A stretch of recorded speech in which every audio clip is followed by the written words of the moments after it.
As we continue with our program tonight, I wanted to tell you a little bit about somebody you're about to meet who is very special. Earlier this year, Mission Kids broke new ground presenting the premiere screening of The Tale here in Philadelphia. It is a compelling, honest film about child sexual abuse, illustrating the complex dynamics from the child's perspective.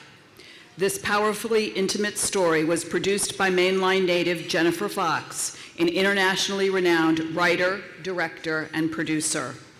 It is an intimate story because Jennifer lived it. When she was 13 years old, Jennifer entered into a sexual relationship with her running coach. He was 40. They were in love. At least, that was the story Jennifer told herself in the years following the end of her time with the coach. The Tale premiered in the 2018 Sundance Film Festival and was broadcast on HBO Films in the United States and around the world.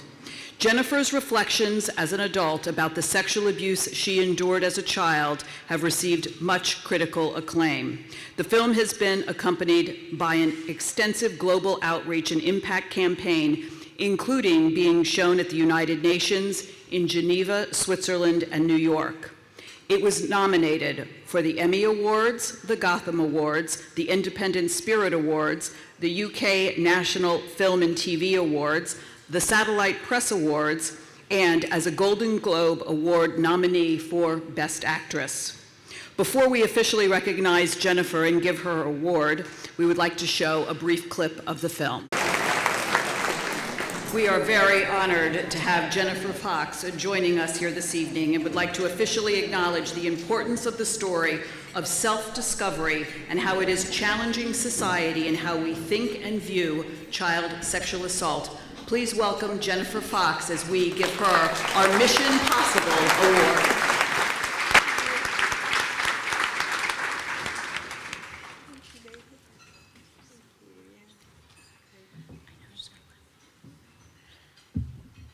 Hello.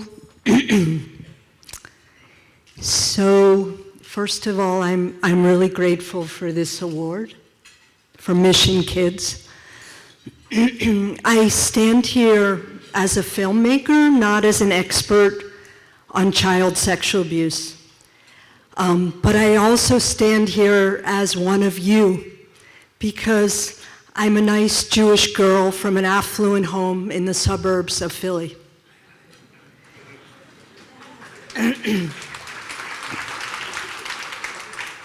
In fact, I'm so moved, my neighbors, the Eisens, we grew up a block from each other, are in the audience. I say this because you know my mother and father, Jerry Fox and Dick Fox. You know my aunt and uncle. You know my brothers probably. We are a family that's part of the community, and we're exactly the people that you would never expect to have a child sexually abused. My parents loved me, and they worked very hard to take care of me and to be good parents. They put in a lot of time, and we're all still very close.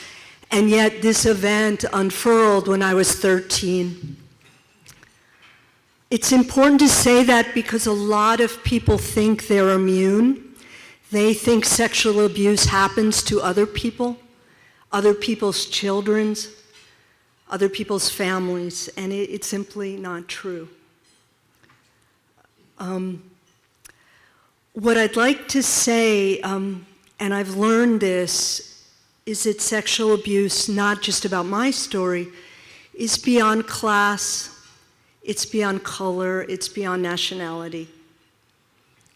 It's also age-old, thousands of years old, and what's so special about this moment in time is that we are speaking openly about it, and organizations like Mission Kids is actually proactively thinking how to deal with sexual abuse and take care of young children in a way that doesn't hurt them. When I was 13, I, as you heard, thought that I had a relationship with my coach. And what I've since learned is something really, really interesting, which is children often think in their head that they're older than they are. And when I was 13, I thought I was very mature. And I realized many, many years later that I was smart, I was intuitive, I might have even been deep. But what I didn't have is experience. And that's why when my coach began to groom me to have a relationship with him, and I hope you all know what grooming is, but basically pretend that I was special, that I was intelligent, he gave me a lot of attention. I couldn't recognize what he was doing. And this is only to say that children are amazing beings, but again, what we don't have is experience, and that's why it's up to adults to protect children and to step in.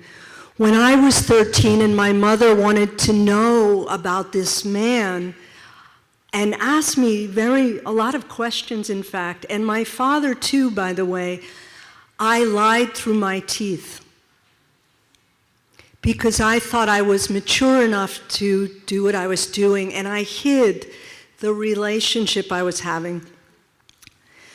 When it was over, I saw it as something that gave me something.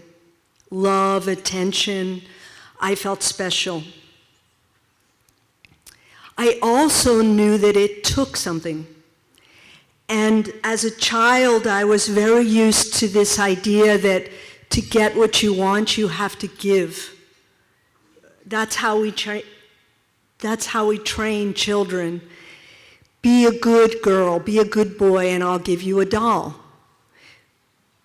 Do what I want, and I'll do what you want. So I felt like I had been part of this kind of exchange. I also knew that I'd been hurt, but I never thought to tell the adults around me. It was 1973, by the way. It was a different time, because I was afraid if I spoke up, they would make a mess out of everything and make me into a victim, which for me was worse than the abuse itself. And so I put myself together and I went on, and I decided the life I would have. I became a filmmaker, I went into the world, blah, blah, blah. What's really, really interesting to me is that at age 45, making another film and talking to other women, I realized that what happened to me was abuse, and that there was a part of me that I had left behind, a damaged part, a part that was hurt. But I also understood that the story I knew had never been told. And that led me to make The Tale. The story of abuse is very complicated. It's not what many people think it is. It's not a black and white event. There isn't an evil person and an innocent person, because abuse is like a bullet that shatters in you. And the complication of what a child deals with, or what I dealt with, is that I felt loved, I felt hurt, I felt special, I felt like nothing. All these things mix together, and so it takes really expert help to be able to talk to someone like me or other abused children and deal with all these complex things. And that's where I think if Mission Kids had only existed when I was 13, even if I didn't tell my parents, in fact, I wrote a story called The Tale, which if you ever see The Tale, you can get it on HBO or Amazon or whatever. You'll hear in The Tale the real story I wrote at 13. and I handed that story into English class. Again, 1973. The teacher wrote in the headline, "If this is true, it's a travesty. But since you're so well adjusted, it can't be true."